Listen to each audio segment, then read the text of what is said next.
Welcome to the bird media. నేను మీ పవన్ కృష్ణమూర్తి. ఇందాకనే ఎక్కడో న్యూస్ చూశానండి.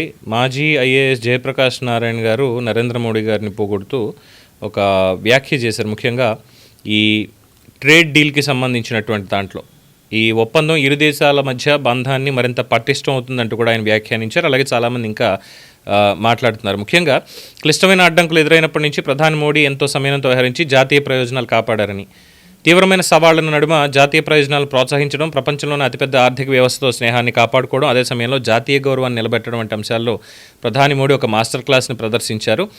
అమెరికా దేశాలు సహజ మిత్రపక్షాలు. ఈ వాణిజ్య ఒప్పందం ఇరు దేశాల ద్వైపాక్షిక సంబంధాలు మరింత పటిష్టం చేస్తుంది. ఈ ఒప్పందంతో వచ్చిన నూతనోత్సాహంతో దేశం సమ్మిళిత ఆర్థిక వృద్ధి, శ్రేయస్సు దిశగా మరింత పటిష్టంగా ముందుకు సాగొచ్చు అంటూ ఆయన ఆకాంక్ష. ఇది చెప్పినటువంటిది. దేని గురించి అంటే ఏదైతే 50% నుంచి 18% ఈ టారిఫ్లు తగ్గించాడు డొనాల్డ్ ట్రంప్, దానికి సంబంధించి మరి 18% గురించి మాట్లాడుతున్నారు. సరే, ఒప్పుకున్నటువంటి అంశాలు, తలొగ్గినటువంటి అంశాలు, రష్యాతో వదులుకున్నటువంటి డీల్స్, వీటి గురించి ఎందుకు మాట్లాడరు అంటే ఒక చర్చ జరుగుతుంది. సో దీని మీద ఒక చిన్న క్రిటికల్ కంపారిజన్ చేస్తున్నప్పుడు భారత్, అమెరికా ఈ రెండు దేశాల మధ్య ట్రేడ్ డీల్ అంటే ఇది కేవలం వాణిజ్య ఒప్పందం మాత్రమే కాదు, ఇది రాజకీయాలు, వ్యూహాలు, ప్రపంచ శక్తి సమీకరణాల మధ్య జరిగినటువంటి ఒక లెక్కగా భావించాలి. ఇటీవలే భారత్, అమెరికా మధ్య జరిగిన తాజా ట్రేడ్ అగ్రిమెంట్ మీద ప్రభుత్వం ఏమో విన్ విన్ సిచ్యువేషన్ అంటుంది. మార్కెట్లు హ్యాపీ అంటున్నారు, రూపాయి కూడా బలపడింది.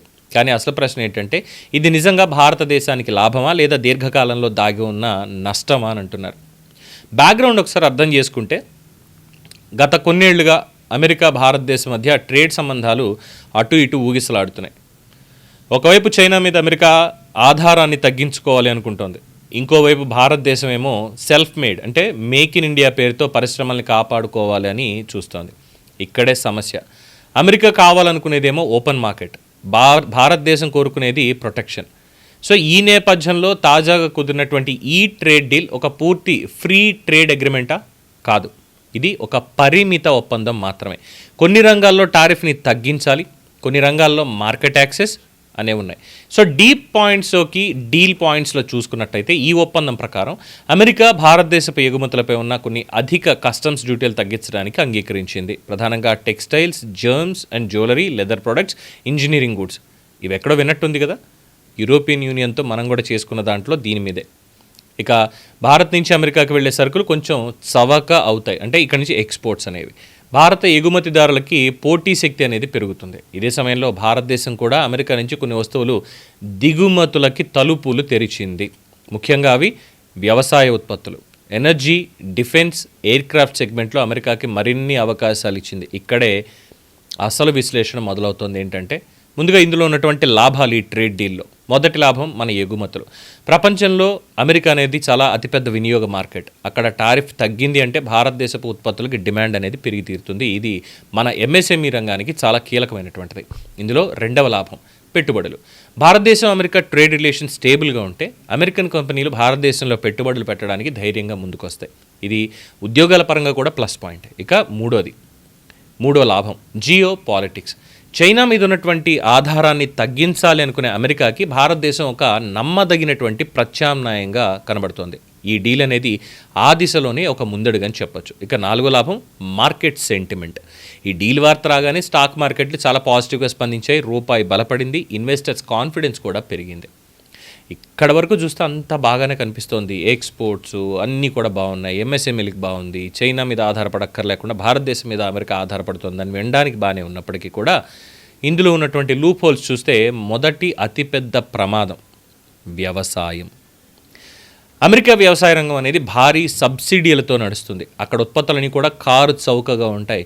వాటికి భారత మార్కెట్లో ఎక్కువ ప్రవేశం ఇస్తే అసలే సబ్సిడీలతో పండిస్తున్నారు పూర్తి స్థాయిలో. విపరీతమైనటువంటి ఎక్స్పోర్ట్ కనుక భారతదేశంలోకి జరిగితే మరి మన రైతులు పోటీ పడగలరా విదేశీ ఉత్పత్తులతోటి? మొన్న మధ్యన పాలకి సంబంధించిన దాంట్లోనే చాలా వివాదం కూడా తలెత్తింది కదా, మీకు గుర్తుండే ఉంటుంది. సో మన రైతులు పోటీ పడగలరా అనేదానికి స్పష్టమైన సమాధానం లేనటువంటి ప్రశ్న. ఇక రెండో సమస్య ఎనర్జీ డిపెండెన్సీ. భారతదేశం అమెరికా నుంచి చమురు, గ్యాస్ దిగుమతులు పెంచుకుంటే ఇది ధరల పరంగా భవిష్యత్తులో భారం అయ్యేటువంటి అవకాశం చాలా ఉంది. ఇక మూడో సమస్య అసమాన శక్తి సమీకరణం. America always a super power, భారతదేశం ఎదుగుతున్నటువంటి ఆర్థిక శక్తి. ఈ రెండు దేశాల మధ్య ఒప్పందాల్లో ఎప్పుడైనా సరే బలమైనటువంటి దేశానికే ఎక్కువ అడ్వాంటేజ్ ఉంటుంది. మరి భారతదేశానికి డెఫినెట్గా అడ్వాంటేజ్ అనేది లేకుండా పోతుంది. పూర్తి స్థాయిలో అనలేం కానీ ఖచ్చితంగా ఉంటుంది. ఇక నాలుగోది ఫైన్ ప్రింట్. ప్రభుత్వం ఈ డీల్ గురించి చాలా పెద్దగా గొప్పగా చెప్తోంది, ఎందుకంటే జేపీ గారే కదా ఇంకా చాలామంది మాట్లాడారు. అయితే ఇది పూర్తి ఒప్పంద పత్రమా? దీర్ఘకాల నిబంధనలు ఇంకా స్పష్టంగా బయటకు వచ్చాయా? లేదు. ఇది అసలు డేంజర్ జోన్. ఇప్పుడు అసలైనటువంటి ప్రశ్న, చర్చ జరుగుతున్నటువంటి దేని మీద అంటే అమెరికాతో ఈ డీల్ భారతదేశానికి అవసరమా? ఎందుకంటే ముఖ్యంగా చమురు అనేది తీసుకుంటే రష్యా నుంచి చమురు కొంటున్నాం అన్నారు, అది కూడా తగ్గింది. ఇరాన్ నుంచి కొంటున్నాం అన్నారు, ఇరాన్ మీద ఆంక్షలు విధించింది. సో ఇరాన్ పరిస్థితి ఏంటనేది చూస్తూనే ఉన్నాం. అలాగే ఇటీవల కాలంలో వెనిజులా అధ్యక్షుడిని కిడ్నాప్ చేసి తీసుకెళ్ళిపోయాడు. ఎందుకు అనంటే వెనిజులా ఉన్నటువంటి చమురు నిల్వలు.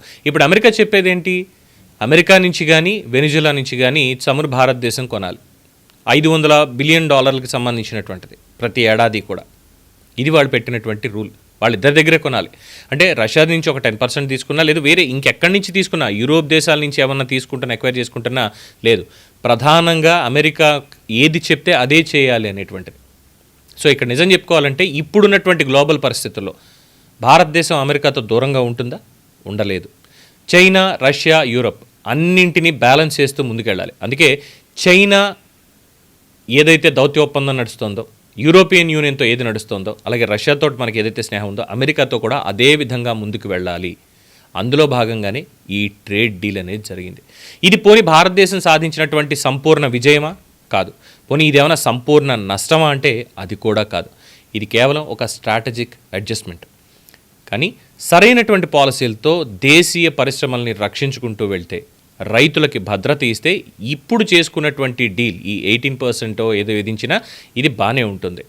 ఒకవేళ అది చెయ్యకుండా అమెరికా నుంచి వచ్చేస్తున్నాయి కదా చౌక దిగుమతులు అనేటిది ఉంటే దేశీయ ఉత్పత్తిని నెమ్మదిస్తుంది.